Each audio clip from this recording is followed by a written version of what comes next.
Facts यानी 30 questions बिना रुके बोले तो सुपर फास्ट एक्सप्रेस वीडियो में।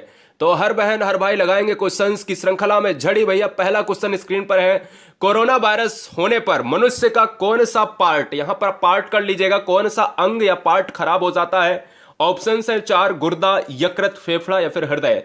तो देखिए अगर बात करें यहां पर विश्व में एक ऐसी बीमारी जो जिसने तबाही मचाकर रख दी है, तो राइट आंसर जाएगा लंग्स के साथ। जब भी मनुष्य को कोरोना होता है, कोरोना डिजीज की बात करें तो कोविड-19 इसका WHO ने ऑफिशियल नेम रखा था और ये सबसे पहले चाइना के वुहान शहर से आया था। मनुष्य के जो लंग्स हैं आपके, इनको ही अटैक करता है। तो राइट आंसर जाएगा ऑप्शन नंबर 3 के साथ। चलेंगे क्वेश्चन नंबर नेक्स्ट पर। वीडियो दोस्तों यहां पर सिलसिला मिलता ही रहता है, अगर अच्छा लगे तो हर बहन हर भाई चैनल को सब्सक्राइब कर ले। जनवरी से लेकर दिसंबर तक का करंट अफेयर, पूरा साइंस, पूरा जीके, ऑल क्वेश्चंस आपके माइंड में कुछ ही दिनों में सेट करेंगे। सब्सक्राइब करने के लिए धन्यवाद। क्वेश्चन नंबर 2, कंप्यूटर के आविष्कारक कौन है? तो कंप्यूटर के आविष्कारक कौन है? Von Neumann, JS Kilby, Charles Babbage या फिर नन ऑफ दीज। तो 2 क्वेश्चन आते हैं कंप्यूटर से, तो दूसरा तीसरा बहुत इंपॉर्टेंट है। राइट आंसर जाएगा ऑप्शन नंबर 3 के साथ, चार्ल्स बेबेज के साथ जाएगा। नेक्स्ट वन की बात करें क्वेश्चन नंबर, अब देखिए एक और क्वेश्चन याद रखना है। जब भी हम बात करते हैं कि भाई ये कंप्यूटर का जो नाम होता है हिंदी का, तो क्या नाम होता है हिंदी में? कंप्यूटर को क्या कहते हैं? संगणक कहा जाता है। क्लियर, ये भी आपको याद रखना है, क्वेश्चन आ चुका है। क्वेश्चन नंबर 3, सबसे पहला कंप्यूटर का नाम क्या था? जो भी अगर बात करें दुनिया में पहला कंप्यूटर आया था उसका नाम क्या था? यहां पर अगर हम बात करें एट्रिस की बात करें, इनिएक की बात करें, टेंडी की बात करें या फिर नोवेला की बात करें, तो राइट आंसर जाएगा कंप्यूटर एक ऐसा नाम जिसको हिंदी में संगणक कहा जाता है, खोज करता है चार्ल्स बेबेज। और भैया आंसर जाएगा ऑप्शन नंबर बी के साथ, इनिएक के साथ। क्लियर। नेक्स्ट वन की बात करें क्वेश्चन नंबर नेक्स्ट हमारे स्क्रीन पर है 4th नंबर, ब्रह्म समाज के संस्थापक का नाम क्या है? देखिए यहां से बनते हैं 3 क्वेश्चन। जब हम कहते हैं कि भाई रामकृष्ण परमहंस की बात करते हैं तो यह कहा जाता है भाई सिंपल सी बात है, इनका नाम नहीं आता है। कहीं ना कहीं विवेकानंद से जुड़ा हुआ इनका नाम आता है, लेकिन दयानंद सरस्वती की बात करेंगे तो आर्य समाज की स्थापना करी है और ब्रह्म समाज की स्थापना राजा राम मोहन राय ने करी है। तो दोनों क्वेश्चन आपको याद रखना है, स्वामी दयानंद ने आर्य समाज की और राजा राम मोहन राय ने ब्रह्म समाज की स्थापना की है। ठीक है ना। क्वेश्चन नंबर नेक्स्ट, सिंदूर को इंग्लिश में क्या कहा जाता है? जितनी भी अगर बात करें गृहिणियां होती हैं वो सिंदूर का इस्तेमाल किया जाता है। वहां पर अगर हम बात करें श्रृंगार में आपने देखा होगा तो वर्मिलियन कहा जाता है, रैम्पर्ट कहा जाता है, सैम्पोना कहा जाता है, डिम्बुला कहा जाता है। यहां पर बताना है आपको राइट आंसर क्या होगा, सिंदूर को इंग्लिश में क्या कहते हैं? तो राइट आंसर जाएगा वर्मिलियन के साथ चला जाएगा। ऑप्शन नंबर क्या जाएगा? ऑप्शन नंबर हम ए को लॉक कर जाएंगे। आज के बाद गलती मत करना, कभी भी पूछा जा सकता है, इंटरव्यू से लेकर हर क्वेश्चन आपको पूछा जा सकता है, ऐसा कोई जरूरी नहीं कि ये नहीं पूछा जाएगा।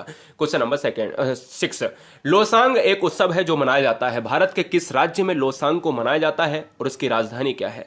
अगर बात करें लोसांग की बात करें तो यहां पर सिक्किम है, हमारे पास ऑप्शंस अरुणाचल प्रदेश है, केरल है या फिर नागालैंड है। तो राइट आंसर किसके साथ जाएगा? राइट आंसर जाएगा सिक्किम के पार्ट के साथ। यानी सिक्किम की बात करें तो सिक्किम एक ऐसा पार्ट है जो 3 देशों से मिलकर बनता है, यानी भूटान से लगता है पूरब में, नेपाल से लगता है पश्चिम में और दोस्तों चाइना की बात करें उत्तर में। यानी एकमात्र ऐसा भारत का देश जो 3 देशों से मिलता है, भूटान, नेपाल, चाइना, यानी सिक्किम मिलता है। सिक्किम की बात करें राजधानी गंगटोक है। ऑप्शन नंबर जाएगा ए के साथ। सिक्किम ऐसा पार्ट है जो भारत में सबसे कम जनसंख्या निवासित है। क्वेश्चन नंबर 7, एलोरा के गुहा मंदिर की संबंधित, मतलब अगर बात करें एलोरा का जो मंदिर है वह दोस्तों किससे संबंधित है? तो अगर बात करें एलोरा की बात करता है तो हिंदू धर्म की बात करता है और बौद्ध धर्म की बात करता है। यहां पर अगर हम बात करें तो ऑप्शन नंबर किसके साथ जाएगा? डी के साथ जाएगा। यहां पर दोनों के साथ चला जाएगा। क्वेश्चन नंबर 8, बड़ा ही जबरदस्त फैक्ट पूछा जाता है एग्जाम में, और ये कितना मतलब ऐसा संयोग होता है जो बड़ा ही अजीबो और गजीब यहां पर बहुत ही इंपॉर्टेंट तरीके से जो फैक्ट होते हैं वो यार पूछे जाते हैं। कहता है टीपू सुल्तान अपनी किस लड़ाई में हार गया था? आपको पता होना चाहिए भाई, टीपू सुल्तान एक नाम हुआ करता था योद्धाओं में, लेकिन अगर बात करें यहां पर टीपू सुल्तान अपनी अंतिम लड़ाई में हार गया था। मतलब अंतिम जो लड़ाई थी उसकी, मतलब जीवन की अंतिम लड़ाई थी, उसमें हार गया था। इसके बाद कोई भी लड़ाई नहीं थी, समझ रहे ना। यहां पर हार गया था यार, याद रखो। तो ऑप्शन नंबर किसके साथ जाएगा? 4 के साथ। और मारा गया था, यह भी आपको याद रखना, अंतिम लड़ाई में हार गया था और मारा गया था। ठीक है ना। तो ऑप्शन नंबर जाएगा 4 के साथ। क्वेश्चन नंबर 9, कैलेंडर का पहला महीना कौन सा होता है? तो कैलेंडर का पहला महीना चैत्र, भाद्रपद, माघ और वैशाख की बात करते हैं। तो आपने बहुत सारे बच्चे यहां पर परेशान हो जाते होंगे कि भाई आंसर क्या होगा। तो आंसर क्या जाएगा किसके साथ? ऑप्शन नंबर जाएगा भाई 4 के साथ। क्या नहीं जाएगा? 4 के साथ बिल्कुल जा ही नहीं सकता भाई। चैत्र वाले बच्चे जितने भी हैं 4 वाले गलत हैं, ए ऑप्शन वाले बिल्कुल राइट के साथ जाएंगे। क्वेश्चन नंबर 10, स्वामी विवेकानंद का वास्तविक नाम क्या था? तो बहुत सारा क्वेश्चंस यहाँ पर आता है कि भाई डाउट क्या होते हैं कि भाई विवेकानंद और आर्य समाज के जो संस्थापक हैं दयानंद के नाम में भी बहुत सारे प्रॉब्लम बच्चे करते हैं। तो सुनिएगा, स्वामी विवेकानंद की बात करें तो स्वामी विवेकानंद का नाम इतिहास में लिखा जाता है, शिकागो के धर्म सम्मेलन में भाग लिया था, आप सभी जानते हो अमेरिका का पार्ट है। यानी अगर बात करें यहाँ पर जो राइट आंसर जाएगा वो चला जाएगा किसके साथ? नरेंद्र नाथ। कितने बच्चे मार रहे हैं? यानी अगर ऑप्शन नंबर की बात करें बी के साथ चला जाएगा, बिल्कुल सही बात है, यहां पर नरेंद्र नाथ के साथ चला जाएगा। नेक्स्ट वन की बात करें क्वेश्चन नंबर 11, किसने कहा था दिल्ली अभी दूर है? निजामुद्दीन औलिया ने कहा था क्या, फिरोज तुगलक ने कहा था, अमीर खुसरो ने कहा था, या फिर त्यागराज ने कहा था? तो दोस्तों अगर बात करें किसने कहा था दिल्ली अभी दूर है, तो भैया कहा था ऑप्शन नंबर हम किसको मारेंगे? ऑप्शन नंबर हम ए को लॉक करेंगे। जी हां, निजामुद्दीन औलिया को यहां पर लॉक करेंगे। ऑप्शन नंबर फर्स्ट हमारा राइट हो जाएगा। क्वेश्चन नंबर आपके यहां पर स्टेट से ले लेते हैं। जिस भी स्टेट में एक मुख्यमंत्री बनता है जिसको हम कहते हैं चीफ मिनिस्टर यानी सीएम की बात करते हैं, मुख्यमंत्री बनने के लिए न्यूनतम आयु कितनी होनी चाहिए? तो 25, 30, 35 एंड 18 की बात करेंगे तो हम आंसर करेंगे कि भाई मुख्यमंत्री बनने के लिए हमारी जो एज होनी चाहिए, हमारी हम में से ही कोई बन सकता है, कोई दिक्कत नहीं है भाई, नेता लोग अलग कहीं से आते नहीं। ऑप्शन नंबर किसके साथ जाएगा? 25 के साथ जाएगा। जबकि हम बात करें 25 ही लोकसभा के अध्यक्ष की, यहाँ पर लोकसभा जो सदस्य होता है वहां पर बनने की, और 30 होता है राज्यसभा में बनने की। ठीक है ना, ये भी आपको याद रखना है। फिलहाल ऑप्शन नंबर जाएगा फर्स्ट के साथ। क्वेश्चन नंबर नेक्स्ट की बात करें 13 नंबर, भारत के पहले क्रिकेट टेस्ट टीम के कप्तान कौन थे? जो आपके भारत में जो क्रिकेट टीम होती है ना, उसमें एक टेस्ट होता है, एक वनडे होता है, T20 होता है, अलग अलग टाइप के जो है पार्ट अब तो हो गए हैं। लेकिन अगर बात करें भारत के पहला जो क्रिकेट टेस्ट की बात करें, उसका टीम का कप्तान कौन था, कैप्टन कौन था, उसी के नाम पर मैं आपको हिंट देता हूं। उसी के नाम पर आज फेमस जो है एक इनाम दिया जाता है जिसको अवार्ड बोला जाता है, ट्रॉफी बोला जाता है। अगर बात करें, आपने खूब सुना होगा सीके नायडू ट्रॉफी किस खेल में दी जाती है? तो आप सभी जानते होंगे, ये क्वेश्चन आया है, क्रिकेट में दी जाती है। सीके नायडू का नाम ही दोस्तों जुड़ा होता है कि ये पहले टीम कप्तान थे, यानी टेस्ट क्रिकेट के प्लेयर, याद रखेंगे। क्वेश्चन नंबर 14, 50 रुपए का नोट देखा होगा आपने। 50 रुपए के नोट पर किसके हस्ताक्षर होते हैं? तो याद रखना है, मैंने कल क्वेश्चन कराया था कि भाई ये बताओ कि 1 रुपए का जो नोट होता है उस पर किसके हस्ताक्षर होते हैं? वो होता है दोस्तों, उसकी नीचे लिंक आपको मिल जाएगी।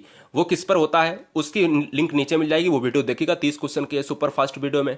तो दोस्तों वहां पर वित्त सचिव के होते हैं। और बाद बाकी की बात करें तो गवर्नर जो होता है रिजर्व बैंक का, आरबीआई का, रिजर्व बैंक ऑफ इंडिया, जिसकी अगर बात करें स्थापना 1935 में हुई थी, 1935 में हुई थी, मुख्यालय मुंबई की बात करता है। ऑप्शन नंबर जाएगा ए के साथ। क्वेश्चन नंबर नेक्स्ट की बात करें, क्वेश्चन नंबर 15, माइक्रोसॉफ्ट किंग किसे कहा जाता है? तो याद रखना है, माइक्रोसॉफ्ट किंग एक ऐसा नाम, दुनिया में एक ऐसा नाम जो नामों के नाम में गिना जाता है भाई। तो आप सभी जानते हो Microsoft, Bill Gates. Option number A के साथ जाएगा। किसके साथ? बिल गेट्स के साथ जाएगा। और ऑप्शन नंबर हम किसको मारेंगे? ऑप्शन नंबर हम ए को मार जाएंगे। नेक्स्ट वन की बात करें, क्वेश्चन नंबर 16, गैस एजेंसियों द्वारा सिलेंडर में भरकर दी जाने वाली कुकिंग गैस है। मतलब आपके घर में जो सिलेंडर होता है, आपकी रसोई में सिलेंडर लगा होता है, उसमें जो सिलेंडर में गैस होती है वह दोस्तों उसमें कौन से फॉर्म में होती है? जो सिलेंडर में भरी हुई होती है वो कौन से फॉर्म में होती है? वो आप द्रव में होती है, गैस में होती है, ठोस में होती है, या फिर एक घोल में होती है? तो याद रखिएगा, बहुत सारे बच्चों को लगता है कि सिलेंडर में गैस भरी है, ऐसा नहीं है। सिलेंडर में उसका नाम है, सिलेंडर में जो है गैस एजेंसियों की बात करते हैं तो वो तो निकलती है दबाने पर, लेकिन होती क्या है? लिक्विड होती है। याद रखना है, क्या लिक्विड होती है, ये आपको याद रखना है बहुत इंपॉर्टेंट तरीके से। क्यों? क्योंकि यार द्रव होती है। आप जब भी सिलेंडर को हिला के देखोगे ना, अपना रसोई घर वाला सिलेंडर है उसको उठा के देखना और जोर से हिलाना ऐसे ऐसे करके ऊपर पकड़ के, तो उसमें आपको लगेगा कुछ पानी ऐसा अंदर हिल रहा है। तो यार जो गैस होती है ना, वो होती है द्रव फॉर्म में, ठीक है ना। जब उसको आप कंप्रेस्ड करते हो ना, तो वो आप कंप्रेस्ड करने की ताकत की वजह से वो द्रव से आपकी गैस बन जाती है, ऊपर गैस निकलती है, लेकिन अंदर क्या भरी होती है? द्रव। ऑप्शन नंबर जाएगा ए के साथ। 17 नंबर, राज्यपाल की नियुक्ति कौन करता है? तो याद रखना है, राज्यपाल की नियुक्ति के लिए हमें ऑप्शंस पढ़ने पड़ेंगे, प्रधानमंत्री, मुख्यमंत्री, राष्ट्रपति या फिर मुख्य न्यायाधीश। तो यहां पर अगर बात करें, राज्यपाल की नियुक्ति करता है भाई राष्ट्रपति करेगा। एक राष्ट्रपति अनेक अनेक राज्यों में एक ही राष्ट्रपति को नियुक्त कर सकता है, कोई दिक्कत नहीं है। इसलिए जो राइट आंसर जाएगा वो ऑप्शन नंबर सी के साथ जाएगा। राष्ट्रपति की बात करें तो भारत का राष्ट्रपति तीनों सेनाओं का सर्वोच्च सेनापति होता है, नेवी, एयरफोर्स और यहां पर आर्मी की बात करता है ना। यहां पर अगर बात करें, तीन इसकी जो है आपातकालीन शक्तियां भी होती हैं। मतलब क्या है? 3 इसकी आपातकालीन शक्तियां भी होती हैं। कैसे? यहां पर नीचे आंसर गलत दिया है। 3 आपातकालीन शक्तियां भी होती हैं। 352 अनुच्छेद के कारण जो है राष्ट्रीय आपात लगाता है, 356 अनुच्छेद के कारण राष्ट्रपति शासन लगाता है, और 360 अनुच्छेद के कारण वो वित्तीय आपात लगाता है देश में। क्वेश्चन नंबर 18, जय जवान जय किसान का नारा किसने दिया था? चौधरी चरण सिंह ने, जवाहरलाल नेहरू ने, लाल बहादुर शास्त्री ने, इंदिरा गांधी ने। और यही आजकल होना भी चाहिए कि भाई हमारे देश में जवान इंपॉर्टेंट है और दूसरा किसान इंपॉर्टेंट है। अगर जवान के हित की बात नहीं हुई तो फिर बेकार, और किसान के हित की बात नहीं हुई तो बेकार, क्योंकि किसान के घर से ही जवान आता है और जवान के घर से ही अगर किसान की बात करें उसी का बेटा होता है। और किसान हमें क्या देता है? अन्न देता है। और सिंपल सी बात है, अगर किसान ही नहीं होगा तो देश चलेगा ही नहीं। ये रियलिटी है, लेकिन लोगों को नहीं लगता है। जय जवान जय किसान का नारा किसने दिया है? तो लाल बहादुर शास्त्री, यानी ऑप्शन नंबर चला जाएगा सी के साथ। तत्कालीन प्रधानमंत्री की बात करें, क्वेश्चन नंबर 19 की बात करें, रेफ्रिजरेटर में कौन सा गैस द्रव का प्रयोग किया जाता है?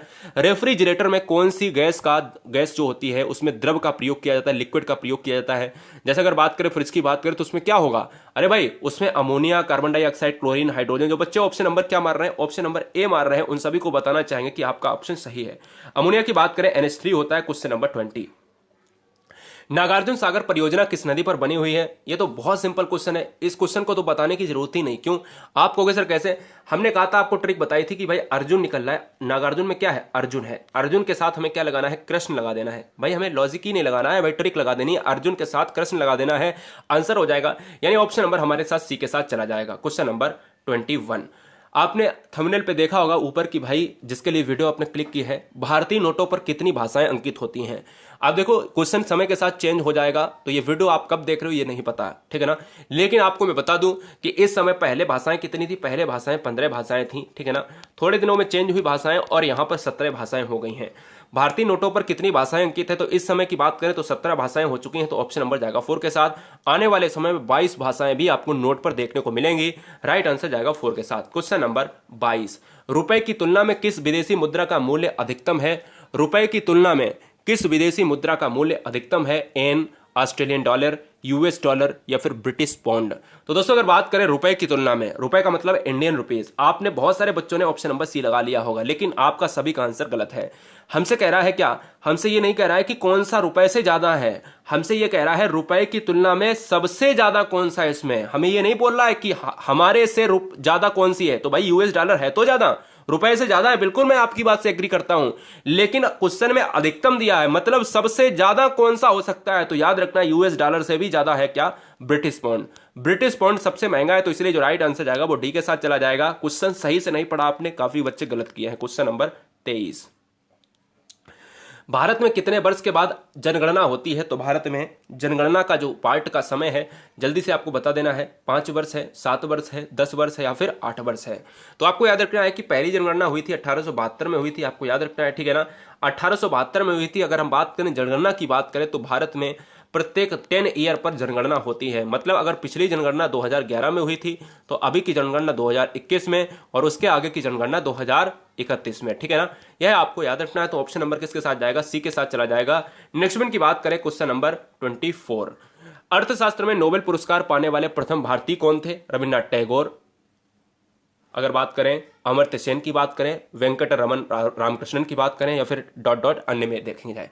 बहुत बढ़िया। तो ऑप्शन नंबर किसके साथ जाएगा? अर्थशास्त्र में अगर नोबेल की बात करें, नोबेल जाना जाता है भाई अल्फ्रेड नोबेल की याद में दिया जाने वाला पुरस्कार है। पहले अर्थशास्त्र में नहीं दिया जाता था। 69 की बात करें तो दोस्तों याद रखिएगा अर्थशास्त्र में नोबेल दिया जाने लगा। अर्थशास्त्र की बात करें तो भारत में Amartya Sen, option number B के लॉक करेंगे, बी के साथ हमारा चला जाएगा। यानी अमर्त्य सेन का नाम भी अगर क्वेश्चन में आ जाए कि अमर्त्य सेन का नाम किससे संबंधित है, तो वो जाएगा अर्थशास्त्र से संबंधित है, नोबेल भी मिला है, ये आपको याद रखना है। क्वेश्चन नंबर 25, भारत के प्रथम सिख प्रधानमंत्री कौन थे? डॉक्टर मनमोहन सिंह, विश्वनाथ प्रताप सिंह, चंद्रशेखर सिंह या फिर डॉट डॉट अन्य। तो यहां पर जो राइट आंसर जाएगा, भारत के प्रथम सिख मंत्री कौन थे, यहां पर ऑप्शन नंबर जाएगा ए के साथ, डॉक्टर मनमोहन सिंह। यहां पर ऑप्शन नंबर ए को लॉक करेंगे। राष्ट्रीय ध्वज आपने खूब देखा होगा, भारत का झंडा आपने हमेशा अपनी जो है दिलों में बसा के रखा है। राष्ट्रीय ध्वज की आपने लंबाई चौड़ाई की बात करते 2:3, 3:2 को आपने खूब अच्छे तरीके से देखा होगा। राष्ट्रीय ध्वज तिरंगे में तीनों 36 पट्टियां किस अनुपात में रहते हैं? तो ऑप्शन नंबर जाएगा किसके साथ? बच्चे कह रहे होंगे 3-2-1, ऐसा नहीं है। तीनों 36 पट्टियों की बात करता है। जब 36 पट्टियों की बात करता है ना, 36 की बात करता है तो हमारा अनुपात सेम रहता है। तीनों की बात कर रहा है तो हमें 3 अनुपात चाहिए, 1:1:1 में, ठीक है ना। कितने रंग होते हैं? एक इतने में बट गया, एक इतने में बट गया, एक इतने में बट गया। तो आपका जो अनुपात है ना, ये यहाँ का पूछ रहा है सर, ऑप्शन नंबर सी के साथ जाएगा। एक और लेते हैं फ्लैग से क्वेश्चन। राष्ट्रीय ध्वज तिरंगे का गहरा केसरिया रंग क्या दर्शाता है? आपने खूब देखा होगा केसरिया है ना। तो उस केसरिया की बात करते हैं तो केसरिया रंग क्या बताता है? ताकत एवं साहस बताता है क्या? शांति और सत्य बताता है क्या? विकास और उर्वरता बताता है क्या? या फिर ऑल एवं या अन्य बताता है? तो यहां पर अगर बात करें ऑप्शन नंबर जो फर्स्ट बच्चे बता रहे हैं बिल्कुल सही है। ताकत और साहस केसरिया रंग बताता है भारतीय फ्लैग का, यानी ऑप्शन नंबर ए को लॉक करेंगे। नेक्स्ट वन की बात करें क्वेश्चन नंबर 28, राष्ट्रीय विज्ञान दिवस किस दिन मनाया जाता है? यहां पर किस दिन मनाया जाता है लिख लेना है। तो दोस्तों याद रखना है, सभी बच्चे चैनल को सब्सक्राइब कर लें अगर पहली बार आए हैं, इसलिए सब्सक्राइब करें। उसका रीजन है क्योंकि जनवरी से लेकर दिसंबर तक का करंट अफेयर आपको अगर चाहिए तो यहां पर पूरी तरीके से यहां पर करवा दिया जा रहा है। क्लियर? पूरा साइंस, पूरा जीके, पूरी तरीके से आपको कंप्यूटर का नॉलेज, पूरी तरीके से आपका एक एक सब्जेक्ट चंद दिनों में फिनिश कर दिया जाएगा। और खासियत यह है कि कोई भी फालतू मैटर नहीं, कोई बात नहीं, और केवल काम से काम बहुत लिमिट समय में वीडियो को खत्म करना। समय देख रहे होंगे आप और क्वेश्चन देख रहे होंगे आप, खुद ही पता चल जाएगा। राष्ट्रीय विज्ञान दिवस किस दिन मनाया जाता है? तो 28 फरवरी। याद कैसे करोगे? विज्ञान यानी हमने बार बार आपको बताया, क्वेश्चन मैंने पहले कई बार कराया है। जैसे विज्ञान, वैज्ञानिकों ने एक ऐसा दिन खोजा 28 फरवरी। कैलेंडर में एकमात्र ऐसा दिन होता है जो फरवरी 28 दिन की होती है। ऐसा कोई महीना नहीं होता है जो 28 दिन का, मात्र फरवरी होती है। तो विज्ञान ने क्या खोजा? फरवरी को खोजा। बोले कि भैया फरवरी तुझको क्या रखना है? 28 दिन रखना है। एक बढ़िया तरीके से एक यूनिक आपको बना दिया कैलेंडर में। तो भाई आपको याद हो गया, साइंटिस्ट ने क्या खोजा? फरवरी ही एक ऐसा खोजा है 12 महीनों में जो 28 दिन की होगी। याद हो गया? क्वेश्चन नंबर 29, भारत के तट रेखा की लंबाई क्या है? तो भारत के तट रेखा के मतलब क्या है लंबाई? यहां पर मैं आपको बताता हूं। तट रेखा की बात करें, तट रेखा वो पार्ट होता है जो पानी से लगा हुआ पार्ट होता है, मतलब ये वाला जो पार्ट होता है ना। तो अगर बात करें दोस्तों यहां पर 6100 किलोमीटर हो जाएगा ऑप्शन नंबर बी के साथ। क्वेश्चन नंबर 30, भारत का सबसे दक्षिणी बिंदु कौन सा है? भारत का सबसे दक्षिणी बिंदु कौन सा है? ऑप्शन है Cape Comorin, Calimere point, Indira point, Nariman point. तो यहां पर जो राइट आंसर जाएगा भारत का दक्षिणी बिंदु ऑप्शन नंबर सी के साथ। भारत का दक्षिणी बिंदु है इंदिरा पॉइंट है, जिसको पिगमिलियन पॉइंट भी कहते हैं। क्या? पिगमिलियन पॉइंट भी कहते हैं। उत्तरी पॉइंट है इंदिरा कॉल है, और यहां पर पूर्वी पॉइंट है आपका किबथू है अरुणाचल प्रदेश में, और पश्चिमी पॉइंट है आपका गौरा मोता, यानी आपका गौरा मोता है आपका किसमें भैया? गुजरात में। तो ऑप्शन नंबर जाएगा सी के साथ। कैसा रहा ये वीडियो आप सभी के लिए? उम्मीद करेंगे आपका परिवार आपका हंसता खेलता होगा। और आप सभी को आदाब, सभी को सत श्री अकाल, सभी को जय Mahakal. Love you guys, thanks for watching video.